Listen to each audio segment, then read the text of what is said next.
কুপ্রস্তাবে রাজি না হওয়ায় সিলেট মহানগরের ছড়ারপাড় এলাকায় ছুরিকাঘাতে এক গৃহবধূকে খুন করেছেন মাদকাসক্ত এক যুবক। রবিবার দিবাগত রাত ২টার দিকে ছড়ারপাড় এলাকার জাহাঙ্গীর মিয়ার কলোনিতে এই ঘটনা ঘটে।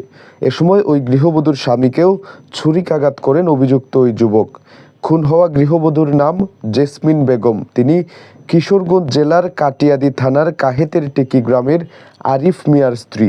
তাদের পরিবার ছড়ারপাড় এলাকার জাহাঙ্গীর মিয়ার কলোনিতে ভাড়া থাকে। অভিযুক্ত যুবক মোহাম্মদ শাহরুখ আহমেদ তারুল সুনামগঞ্জ জেলার দিরাই থানার কালাহাটি গ্রামের মোহাম্মদ রাজা মিয়ার ছেলে। তিনি জেসমিনের স্বামী আরেফের খালাতো ভাই। ঘটনার পর কোতোয়ালি থানা পুলিশ অভিযান চালিয়ে তারুলকে আটক করেছে। খুনের বিষয়টি সিলেট ভিউকে নিশ্চিত করেছেন সিলেট মেট্রোপলিটন পুলিশের উপকমিশনার আজবাহার আলী শেখ। স্থানীয় ও পুলিশ সূত্র জানায়, তারুল মিয়া মাদকাসক্ত। তিনি আগে রিকশা চালাতেন, বর্তমানে কিছুই করেন না। জাহাঙ্গীর মিয়ার কলোনিতে একটি ঘরে ভাড়া থাকেন। জেসমিনকে উত্ত্যক্ত করতেন তিনি। তার কুপ্রস্তাবে রাজি না হওয়ায় রবিবার দিবাগত রাত ২টার দিকে জেসমিনকে ছুরিকাঘাত করেন ওই যুবক। এতে ঘটনাস্থলেই জেসমিনের মৃত্যু হয়।